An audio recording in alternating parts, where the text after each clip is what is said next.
हम करेंगे हर मजलूम की हिमायत। अस्सलाम वालेकुम, मैं हूँ हुरैन फातिमा और आप देख रहे हैं हिमायती न्यूज HD चैनल। नजर डालते हैं आज की अहम खबरों पर। सांगर महकमा सिंध के ज़रिए तमाम इदारे जिनकी तनख्वाह महकमा खजाना से होती है, इन तमाम सरकारी मुलाजमीन की पेंशन में कटौती मुद्दत मुलाजमत कम करने के खिलाफ आज इन इदारों में मुकम्मल हड़ताल है। इस पे बात करते हैं अपने नुमाइंदे इशफाक सलैरी से। सिंध गवर्नमेंट की जानिब से पेंशन में कटौती और मुलाजमत मुद्दत में कमी के बायस सांगर समेत पूरे सिंध के अंदर मुख्तलिफ डिपार्टमेंट जिनके जो सिंध गवर्नमेंट का तहत काम करते हैं और उनका जो पेंशन और तनख्वाह जो है वो ट्रेजरी से होती है, उनकी जानिब से आज मुकम्मल हड़ताल की गई है। तमाम दफातर जिसमें हेल्थ, एजुकेशन और दीगर जो अदारे, रेवेन्यू डिपार्टमेंट समेत जो तमाम अदारे जो हैं इस वक्त बंद हैं और मुलाजमीन हड़ताल पर चले गए। इनका मुतालबा है कि सिंध गवर्नमेंट की जानिब से जो नई पॉलिसी जो बनाई गई जिसके तहत पेंशन में कटौती की जाएगी और उसके साथ मुलाजमत मुद्दत में जो है वो कमी की जाएगी, जिसके बायस बड़ी तादाद में जो सीनियर्स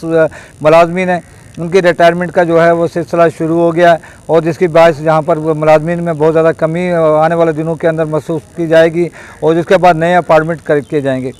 जहाँ पर जो जितने भी मुलाजमीन उनका कहना है कि वो किसी भी सूरत में मुलाजमत में कमी और जो पेंशन में जो कटौती की जाइए कि ये उसको कबूल नहीं करेंगे। सिंध गवर्नमेंट पर बहुत ज़्यादा दबाव है और आर क्लर्क एसोसिएशन की जानिब से और मुख्तलिफ डिपार्टमेंट की जानिब से मसलसल सिंध के मुख्तलिफ इलाकों के अंदर एहतजाजी मुजाहरा किए जा रहे हैं। इस हवाले से कराची में भी मुजाहरा किया जा रहा है।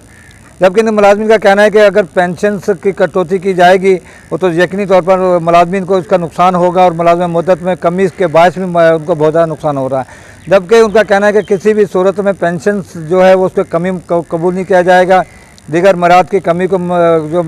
जो कबूल नहीं किया जाएगा। मुलाजमीन का कहना है कि एक तरफ तो कौमी असम्बली और सूबाई असम्बली के मुलाजमीन में की पेंशन और तनख्वाह के अंदर बेशुमार इजाफा कर दिया गया,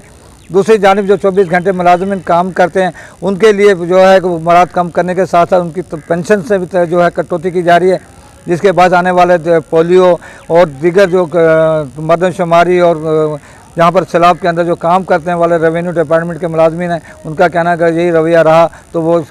हुकूमत के साथ मिलकर काम नहीं करेंगे, जिससे यकीनी तौर पर आवाम के साथ साथ हुकूमत को भी बहुत सारी मुश्किलात का सामना करना पड़ेगा। देखना चाहिए कि इस वक्त सिंध गवर्नमेंट की जानिब से जो मसलसल जहाँ पर जो दबाव डाला जा रहा है और मुलाजमीन की जानिब से जो दबाव डाला जा रहा है, क्या आने वाले दिनों के अंदर सिंध गवर्नमेंट उनकी बात मानेगी या नहीं मानेगी। अगर नहीं मानेगी तो आने वाले दिनों के अंदर क्या होगा, क्या मुलाजमीन अपनी हड़ताल छोड़ेंगे या नहीं छोड़ेंगे, इसका फैसला आने वाले दिनों के अंदर किया जाएगा। इस वक्त मुलाजमीन जो है पूरे जो सरकारी दफातर छोड़कर मुख्तलिफ मकामात पर जमा हो रहे हैं जहाँ पर वो एहतजाजी मुजाहरा करेंगे और अपने मुतालबात के हक़ के लिए नारेबाजी भी करेंगे। जी खबर रहिए हर जगह हर वक्त, जानिए मुल्की और गैर मुल्की हालात व वाक़यात यकीन के साथ।